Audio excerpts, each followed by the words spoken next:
नमस्कार, बहुत बहुत स्वागत आपका अनादि टीवी पर। मैं हूं आपके साथ पारुल। स्पॉटलाइट देख रहे हैं आप और आज बात करेंगे राज्यसभा की रेस। उत्तर प्रदेश में चुनावी मॉनसून ने दस्तक दे दी है, यानी विधानसभा विधान परिषद के बाद यूपी में अब राज्यसभा चुनाव का बिगुल बज चुका है और यूपी की 11 राज्यसभा सीटों के लिए माहौल भी गर्म है, क्योंकि सवाल एक सीट का है लेकिन चुनाव 11 सीटों पर है। तो यूपी में राज्यसभा चुनाव को लेकर अधिसूचना जारी कर दी गई है। अधिसूचना जारी होने के साथ ही नामांकन का काम भी शुरू हो गया है। यूपी में राज्यसभा में दलों की स्थिति को समझने के लिए आपको इस गणित को समझना होगा। चलिए तो बताते हैं आपको ग्राफिक्स के माध्यम से भी। 11 सीटों पर होने वाले चुनाव में एक तरफ बीजेपी गठबंधन है तो दूसरी तरफ समाजवादी पार्टी का गठबंधन। विधानसभा में भाजपा गठबंधन के 273 और सपा गठबंधन के 125 विधायक हैं। अमूमन 32-34 विधायकों पर एक सीट तय मानी जाती है। इस लिहाज से चुनावी गणित से देखें तो 3 सीटें सपा गठबंधन को आसानी से मिलती हुई दिख रही हैं। वहीं बीजेपी गठबंधन को 7 सीटें मिल रही हैं। एक सीट पर दोनों गठबंधन के बीच मुकाबला देखा जा रहा है। आपको बता दें, राज्यसभा में उत्तर प्रदेश के 31 सांसद हैं, जिनमें 11 सदस्यों का कार्यकाल 4 जुलाई को समाप्त हो रहा है। और विधायकों के अंक गणित में बीजेपी सपा के अलावा जनसत्ता दल लोकतांत्रिक के 2 विधायक हैं और कांग्रेस के 2 विधायक हैं। बसपा का 1 विधायक वर्तमान में विधानसभा में चुनकर ये आए हुए हैं। जनसत्ता दल के 2 विधायकों का समर्थन भाजपा को मिल सकता है, ऐसे कयास लगाए जा रहे हैं। वहीं कांग्रेस और बसपा का किसी भी दल से गठबंधन नहीं होने से दोनों दल चुनाव से बाहर रह सकते हैं। उत्तर प्रदेश में राज्यसभा की जो सीटें खाली हुई हैं उनमें भाजपा के 5, समाजवादी पार्टी के 3, बहुजन समाज पार्टी के 2 और कांग्रेस के 1 सदस्य शामिल हैं। तो देखिए, जनसत्ता दल के 2 विधायक हैं और इसी के साथ अब जिनमें जो सदस्य शामिल थे, कांग्रेस के 1 सदस्य शामिल थे, जिनमें भाजपा के, अब वो नाम मैं आपको बता रही हूँ जो जिनकी कार्यकाल खत्म हो चुके हैं। शिव प्रताप शुक्ला भाजपा से, सैयद जाफर इस्लाम, संजय सेठ, सुरेंद्र सिंह नागर और जयप्रकाश निषाद का कार्यकाल खत्म हो रहा है। और इसी तरह समाजवादी पार्टी के सुखराम सिंह यादव, रेवती रमन सिंह और विशंबर प्रसाद निषाद उच्च सदन से बाहर हो जाएंगे। बहुजन समाज पार्टी के सतीश चंद्र मिश्रा और अशोक सिद्धार्थ का कार्यकाल पूरा हो रहा है, जबकि कांग्रेस से कपिल सिब्बल की भी पारी समाप्त हो रही है। तो देश में राज्यसभा की 245 सीटें हैं, जिनमें से मौजूदा वक्त में 95 राज्यसभा सदस्य बीजेपी के हैं, जबकि कांग्रेस के 29 सदस्य हैं। राज्यसभा में उत्तर प्रदेश से सबसे अधिक 31 सदस्य हैं। बीजेपी इस संख्या को और बढ़ाने के लिए पूरा जोर लगाएगी, यानी बीजेपी 7 के अलावा 8वीं सीट के लिए भी जोर लगाने की कोशिश करेगी। तो साफ है, लड़ाई तो एक सीट को लेकर है, जिसके तहत ये अनुमान लगाया जा रहा है कि जनता दल का समर्थन बीजेपी को भी मिल सकता है। लेकिन ये एक सीट पर कौन किस पर भारी पड़ने वाला है, इसी पर हम चर्चा करेंगे और किसकी रणनीति कामयाब होने वाली है। मिलियन मेहमानों से जो हमारे साथ चर्चा में जुड़ रहे हैं, अवनीश त्यागी जी, बीजेपी प्रवक्ता हैं आप। अवनीश जी, आपका बहुत बहुत स्वागत करती हूँ। मोहम्मद सैफ साहब हमारे साथ जुड़े हुए हैं सपा से। सैफ साहब, आपका भी बहुत बहुत स्वागत। राघवेंद्र पांडे जी भी जुड़े हुए हैं, ब्यूरो चीफ है हमारे उत्तर प्रदेश से। और चर्चा की शुरुआत करते हुए सबसे पहले मैं आपके पास ही आऊंगी। राघवेंद्र जी, इन तमाम समीकरणों को कैसे समझा जाए, क्योंकि राज्यसभा की 11 सीटें हैं, जिसमें से साफ है, अंक गणित कहता है कि 7 बीजेपी के पास, 3 सपा के पास। लड़ाई एक सीट को लेकर है और भारतीय जनता पार्टी चाहती है कि 100 का नंबर पार कर जाए वो राज्यसभा में। तो इन समीकरणों के साथ जाहिर सी बात है उसे एक सीट के लिए और भी लोगों की जरूरत होगी। तो किस गठजोड़ की आशंका आप व्यक्त कर रहे हैं, क्या हो सकता है? जी, निश्चित तौर से 11 सीटों की लड़ाई है उत्तर प्रदेश में राज्यसभा सीट को लेकर। जो गणित है, जो बीजेपी के पास जो संख्या बल है, जो विधायक हैं, उनके अनुसार उनके 7 राज्यसभा तो बहुत आराम से निकल जाएंगे। 3 समाजवादी पार्टी के भी निकल जाएंगे और इसमें तो बहुजन समाज पार्टी के पास तो संख्या ही नहीं है, ना कांग्रेस के पास संख्या है। लेकिन जो बीएसपी के 2 राज्यसभा इस समय वो अपना रिपीट नहीं करा पाएंगे, क्योंकि उनके पास संख्या बल नहीं है। और कांग्रेस के भी कपिल सिब्बल, जो पूर्व कैबिनेट मंत्री और जाने माने वकील हैं, उनको भी कांग्रेस नहीं भेज पाएगी इस बार यूपी से। तो समाजवादी पार्टी तो 3 वापसी कर लेगी, लेकिन उसके कुछ विधायक रह जाएंगे और भाजपा के जब 7 हो जाएंगे तो उसके भी कुछ विधायक रह जाएंगे। अब बचे हैं जो घटक दल के पास जो 1-1, 2-2, 4-4, 5-5, 6-6 जो विधायक हैं, उसमें अक्सर देखा गया है कि जब भी राज्यसभा के लिए चुनाव होता है तो अक्सर ये खबरें आती है क्रॉस वोटिंग हुई है। इसी में पता चलता है कि कौन अपना है, कौन पराया है, कौन किधर गया, किधर नहीं गया, क्या प्रभाव डाला है। तमाम तरह के आरोप लगते हैं, प्रत्यारोप लगते हैं। वोटिंग होती है, वोट तो वो साइड में ही होती है, किसी को दिखा के नहीं होती है। तो सारी जो गणित है वो 8वीं 11वीं सीट के लिए होगी। बीजेपी चाहेगी कि हमारा 8 कैंडिडेट राज्यसभा में जाए, 8 उम्मीदवार जीत के जाए। और समाजवादी पार्टी भी कहीं न कहीं चौथे कैंडिडेट पे दांव लगाएगी। और समाजवादी पार्टी का सोच ऐसा रहेगा कि हम ऐसे व्यक्ति को चौथे उम्मीदवार के रूप में रखें जिसपे बीजेपी भी अपने आप को ज्यादा मुखर होकर विरोध ना कर सके। तो कहीं न कहीं इस तरह की रणनीति बनाई जा रही है। अब दिलचस्प होगा कि 11वां नाम यानी कि चौथा नाम समाजवादी पार्टी किसका प्रस्तावित करती है और भारतीय जनता पार्टी अपने 8वें कैंडिडेट का नाम किसको देती है। इन दोनों को लेकर जो 11वीं सीट की जो लड़ाई होगी वो अब सामने कुछ ही दिन में आ जाएगा। जी क्या अभी तक ऐसी कोई बड़ी खबर तो नहीं है, फिर भी आप अवगत कराइएगा कि क्या बीजेपी खेमे से कोई ऐसी खबर है जिसमें किसी विधायक की नाराजगी सामने आई हो? हालांकि सपा से आजम खान और शिवपाल यादव को हम देखते हैं कि समय समय पर मुखर होते रहते हैं वो, और बीजेपी से फिलहाल ऐसा कोई नाम अगर आपके संज्ञान में हो तो आप दर्शकों से साझा करें। जब ऐसा है और ऐसा नहीं है बीजेपी के साथ, तो आने वाले समय में आपको क्या लगता है, यहाँ आपको पता चल जाएगा कि राज्यसभा में कौन किसके पास है और कौन किसका साथ छोड़कर जा रहा है? नहीं, भारतीय जनता पार्टी जहां तक बात है तो अभी नाराजगी वाला खेमा नहीं दिख रहा है। हाँ, आने वाला खेमा जरूर दिख रहा है कि जिस तरह से राजा भैया का भी साथ मिल सकता है। और उधर जो तीसरी सीट जो सुखराम की थी वो खुद उनका परिवार बीजेपी में शामिल हो चुका है। दूसरा, ओम प्रकाश राजभर के भी बिगड़े बोल अभी अखिलेश के ऊपर उन्होंने टिप्पणी किया था कि आप एसी में रहते हैं और बाहर नहीं निकल रहे हैं। और बीएसपी भी कहीं न कहीं सपा के खिलाफ मुखर रहती है। तो इन सब का भी सहयोग अगर वोटिंग की आवश्यकता पड़ेगी तो भाजपा की तरफ आ सकते हैं। बल्कि भाजपा खेमे में ऐसी कोई खबर नहीं है कि जो विपक्ष में जा सकते हैं। सैफ साहब, टूट हो सकती है लेकिन आपके पास वाले खेमे में नहीं, आपके अंदर वाले जगह पर, यानी आपके दल में ऐसे संकेत मिल रहे हैं। और अगर ऐसा है तो जिस एक सीट को लेकर फाइट दोनों ही दलों की होगी, 3 तो आपके पास हैं, 7 उनके पास हैं, लेकिन एक जिसको लेकर रस्साकशी होगी उसमें आपकी कमजोरी ज्यादा दिखाई पड़ रही है सैफ साहब? देखिए, जैसा कि समाजवादी पार्टी में ऐसा गठबंधन में जो राज्यसभा का चुनाव जो आपका है 31 मई को, जिसका नामांकन दाखिल है आपका, 11 सीटों का चुनाव जो है, उसमें मैं मानता हूँ कि भाई विपक्ष में हमारे पास 3 सीटें हैं गठबंधन से, लेकिन 1 सीटों का जो मामला फंसा हुआ है कुछ नाराजगी दिखाई दे रही है, जैसा कि मीडिया पे और तथा अन्य कई दलों द्वारा प्रस्तुत किया जा रहा है कि आजम साहब या तथा अन्य जैसे शिवपाल चाचा जी हैं उनसे नाराजगी चल रही है। लेकिन ऐसा कोई नहीं, वो एक पारिवारिक है, वो हमारे समाजवादी परिवार के एक सदस्य हैं और जो भी चीजें हैं वो बहुत ही जल्दी समाधान हो जाएगा। अखिलेश यादव जी भी इस पर, हमारे राष्ट्रीय अध्यक्ष जी जल्दी इस पर विचार करेंगे। जैसा कि भैया ने बताया कि ओम प्रकाश राजभर जी ने टिप्पणी की, बिल्कुल सत्य है। जनता के लिए वो विपक्ष नेता, हमारे राजनेता बैठे हुए हैं और जनता के लिए विपक्ष में वह जरूर सड़कों पर आएंगे जनता के लिए। और जो आपका 1 सीट का मामला फंसा हुआ है, अभी तो मौजूदा हम इस हालात में कुछ कह नहीं सकते, लेकिन अभी कुछ समय के बाद ये चीजों की पुष्टि आपको जल्दी हो जाएगी, जो कि जनता के सामने प्रदर्शित हो जाएगी और जनता जाग जाएगी। वैसे जनता अब इसमें राज्यसभा में अपना विपक्षी के लिए भाई 1 सीटें तो मजबूत करना ही चाहेंगे। बाकी जैसा देखते हैं, जो भी उस समय आने पर जो भी परिणाम आएगा वो तत्काल आपके सामने होगा। और कोशिश यही हमारी है कि हमारी राज्यसभा की 1 सीटें गठबंधन से ही सही किंतु हमारे लिए जुड़ जाए और हमारा साथ बन जाए, जो कि राज्यसभा की हमारी सीटें स्थिर रहें। सैफ साहब, ये चर्चा इसलिए हो रही है कि ये पता चल सके कि राज्यसभा में आपके अपने कितने साथ हैं और राज्यसभा में कितना आप अपना प्रतिनिधित्व रखते हैं। दूसरा ये भी कि 2024 के लिहाज से भी पता चल पाएगा कि आपके अपने आपके साथ है तो मजबूती कितनी आपके साथ है। और शिवपाल यादव जी का बयान आना, वो सबको पता है कैसे उन्होंने क्या क्या कहा था। आजम खान जी का बयान आया जिसमें वो इनडायरेक्टली कहते हैं कि उनके अपने ही उनके जिम्मेदार हैं उनकी तबाही के। और फिर उसके बाद आप ओम प्रकाश राजभर जी को भी देख लीजिए, वो बताते हैं एक्स सीएम को, नेता प्रतिपक्ष को, कि इसी के कमरों से बाहर निकलिए।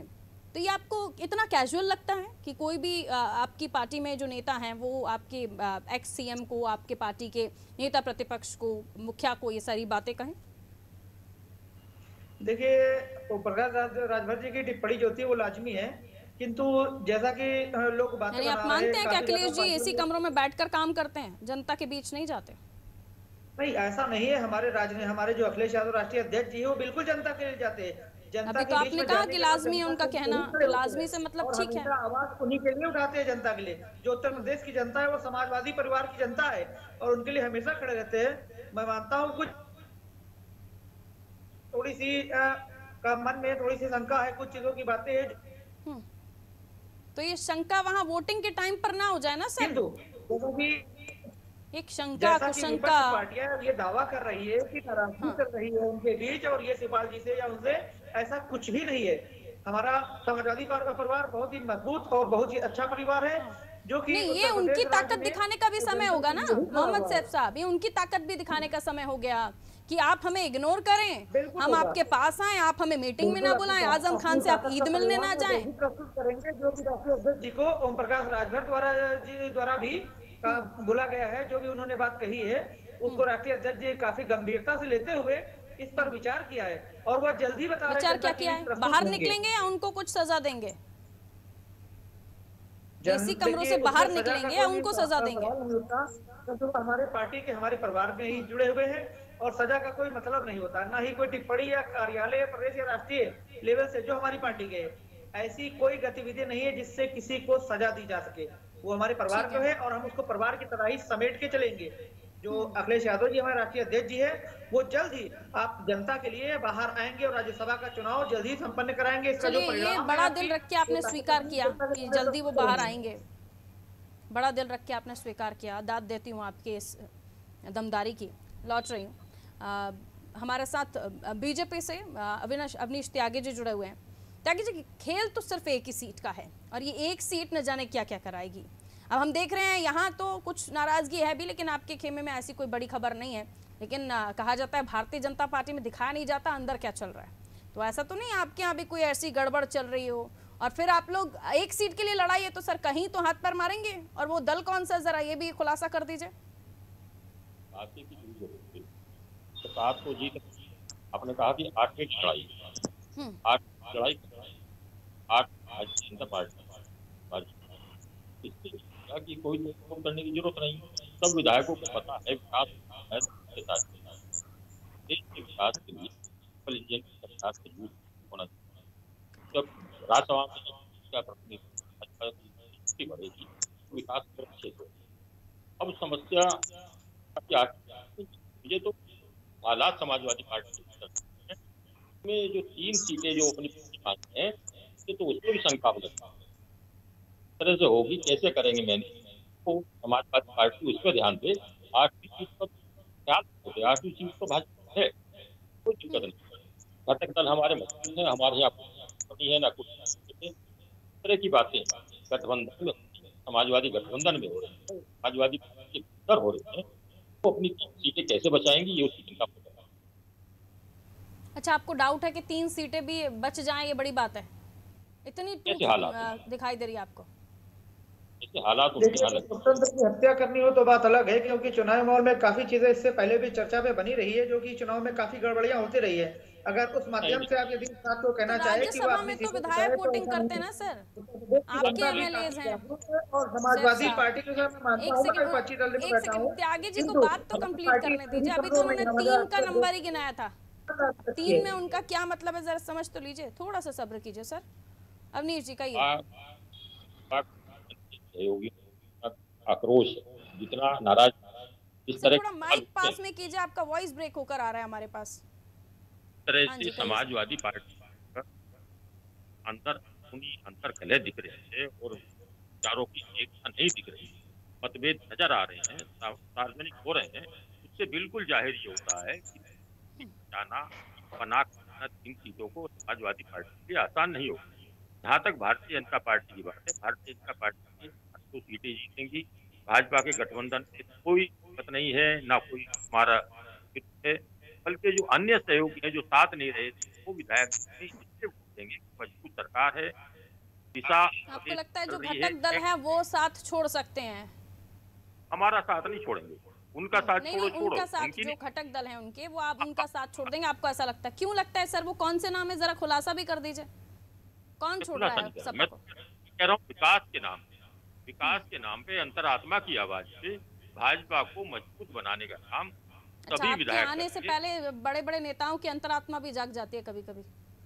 यहाँ पे कौन से नेता की अंतरात्मा जगा रहे हैं, बता दीजिए ना त्यागी जी, जगाने की बात खुलासा कर दीजिए ना आदि टीवी पर। कोई नाम अभी देखिए तो जैसे बहुत कि दिन है। विधायकों पर दावा कर रहे मौजूदा, तो उत्तर प्रदेश राज्य में ऐसे कई से स्थान है, कई ऐसे जिले हैं जिसमें पार्टी के विधायकों की काफी सारी चीजें देखने को सोशल मीडिया पर मिल रही है, जिससे वह अपना बीजेपी का जमावड़ा इस तरह से दिखा रहे हैं कि यह सरकार हमारी नहीं, यह देश हमारा है केवल, इस तरह का वो दावा कर रहे हैं। पार्टी अपने नहीं तो उसमें डर किस बात? राज्यसभा में संख्या आपके पास 3 की है, तो 3 तो आपके पक्के हैं, फिर डर किस बात का? आपको भी डर है क्या कि जयंत चौधरी उन्हें फायदा होना था, हो नहीं पाया, कहीं वो न चले जाए? सभी जुड़े थे फायदे के लिए ना, हो नहीं पाया, लेकिन सरकार नहीं बन पाई आपकी। ठीक है रघवेंद्र जी, कई ऐसे दल थे जो सपा के साथ जुड़े और यह हकीकत है कि सबने अपना नफा नुकसान देखा था, लेकिन वो बात अलग हुई कि उन्होंने सोचा था कि सरकार पलटेगी। उत्तर प्रदेश का इतिहास कहता है कि सरकार दूसरी बार जाती है, दूसरी बार रिपीट नहीं होती है, लेकिन इतिहास कुछ और ही कर गया। यूपी में दोबारा आ गई बीजेपी की सरकार, और अब जो अखिलेश जी के साथ किसी वजह से जुड़े होंगे, अब वो धीरे धीरे साथ छोड़ते हुए नजर आ रहे हैं। अखिलेश जी भी छोड़ते हुए नजर आ रहे हैं, उसमें कोई दो राय नहीं है, क्योंकि शिवपाल जी के पास उनका ना जाना, ईद पर आजम खान से ना मिलना, उनके बेटे से ना मिलना, जिस पर वो हम देख रहे थे शायराना ट्वीट के जरिए अपना दुखड़ा पब्लिक के सामने साझा करते हैं। तब आखिर आपको लगता है कि जो त्यागी जी बता रहे हैं कि 3 पर भी संकट है? तो ये तो अभी जब आपने हमसे सवाल किया था तो हमने बहुत शालीनता से 8वें के लिए कहा था कि बीजेपी 8वें के को छोड़ेगी नहीं, 8वीं सीट के लिए वो पूरा प्रयास करेगी, लेकिन त्यागी जी ने तो उस पर मोहर लगा दिया। वो तो कहे 8वीं छोड़ो, हम इनके जो 3 है वो 3 कैसे बनाएंगे। अब सपा को और एक है, और सपा को ये सपा को तनाव में डाल दिए हैं कि अब 3 के लिए वो क्या करें। हो सकता है कि उनको फिर अपने विधायकों को बस में बैठा के कहीं आगरा वगैरह ले जाना पड़े। तो ये स्थिति कायम हो गई है, क्योंकि त्यागी जी ने जो कह दिया है कि भाई अभी तो सपा सोचती थी 3 तो हमारे बन ही जाएंगे, लेकिन अब उसपे भी ये संकट डाल दिए हैं। तो आने वाले समय में सपा सतर्क रहे, नहीं तो हो सकता है कि उसके तीसरे भी कहीं भाजपा में न चले आए। अब कौन सा समीकरण है त्यागी जी जाने, क्या मामला चल रहा है, लेकिन मैं बता रहा हूं स्थिति बहुत ही यहाँ पे चुनौतीपूर्ण होने जा रही है, और हर पार्टी अपना अपना इसमें दांव लगाएगी, और निश्चित रूप से भारतीय जनता पार्टी सोचेगी, क्योंकि देखिए उसके बाद मौका है। शिवपाल जी नाराज हैं, ओम प्रकाश राजभर नाराज हैं, उधर जयंत चौधरी का भी मामला नहीं बना अखिलेश से, और चुनाव संपन्न होने के बाद सब शांत पड़े हैं, सब शांत पड़े हैं कि क्या होगा क्या नहीं होगा। अब अखिलेश के पास बच्चे हैं, उनके खेमे में सिर्फ 111 विधायक, और जो सहयोगी हैं उनका कुछ अता पता नहीं है। तो दूसरी चीज मैं एक और बता रहा हूं, ओम प्रकाश राजभर बहुत ही शातिर पॉलिटिक्स हैं, वो हरदम प्रेशर गेम खेलते हैं, कहीं न कहीं उनको सरकार में सफलता नहीं मिली। अब समाजवादी पार्टी की सरकार तो आई नहीं, डिप्टी सीएम का वो सपना देख रहे थे, अब वो प्रेशर गेम बना रहे हैं, हो सकता है हमारे बेटे को राज्यसभा भेज दें, तो इसका भी मामला हो सकता है। फील्डिंग करने की कोशिश कर रहे हैं, लॉबिंग कर रहे हैं। लेकिन एक चीज राघवेंद्र जी मैं जो आपसे समझना चाह रही थी कि हमने मुलायम सिंह जी को भी देखा, उनका कार्यकाल देखा, उनका वर्किंग स्टाइल देखा, किस तरह के पॉलिटिक्स वो करते थे, वो जग जाहिर है, और ओपन होकर वो सीधे तौर पर सियासत पर करना है जो करना है वो करते थे सामने। लेकिन अखिलेश जी क्या उस तरह से सपा को संभाल पा रहे हैं? क्या वो जो जिम्मेदारी वाला पद है सपा में उसके साथ न्याय कर पा रहे हैं? क्योंकि जिस तरह से एक के बाद एक इलेक्शन टाइम में आपने सबको जोड़ लिया क्योंकि आपका स्वार्थ था, लेकिन अभी वो जब बाहर जा रहे हैं आपसे, उन्हें दोबारा आपको 2024 के लिए संभालना है, तो वो आपसे हो नहीं रहा। तो वो परिपक्वता, वो संवेदनशीलता आप देख रहे हैं? मुलायम सिंह जी को रख लीजिए और अखिलेश जी को रख लीजिए। देखिए एक ही परिवार का मामला है, और वो मुलायम सिंह के ही पुत्र हैं अखिलेश यादव। वो अपने पिताजी को ही देख के, अपने चाचा को ही देख के वो आगे बढ़े हैं, बड़े हुए हैं, तो जानकारी तो उनको है, और जो संघर्ष हुआ है वो भी उनको पता है, क्योंकि उसी परिवार में वो रहे हैं।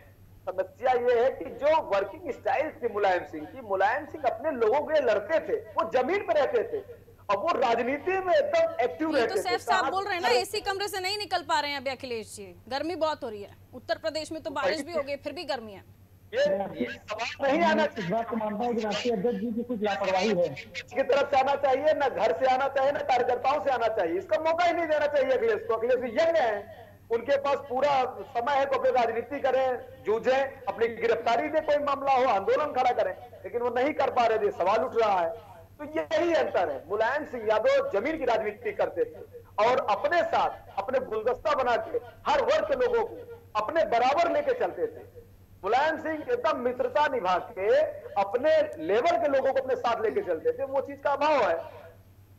और ठीक है, सैफ साहब, जब डिम्पल जी से इलेक्शन टाइम में पूछा गया था तो उन्होंने भी इन सारी पार्टियों का जोड़ना गुलदस्ता बताया था, लेकिन ये अखिलेश जी का गुलदस्ता और मुलायम सिंह जी का गुलदस्ता थोड़ा सा डिफरेंट है, उनका वर्किंग स्टाइल डिफरेंट है, शायद वो गुण वो अपने अंदर नहीं समा पाए जिस तरह से मुलायम जी पूरी पार्टी को, तमाम लोगों को नाराजगी के बाद भी संभाल लेते थे। लेकिन अब जिस तरह से नाराजगी चल रही है उसे मना लेना चाहिए, उन्हें समझा लेना चाहिए, चचा है प्यार से बुला लेना चाहिए, लेकिन वो होता हुआ नहीं दिख रहा। 10 के पहले दिख जाएगा क्या, 10 जून से पहले?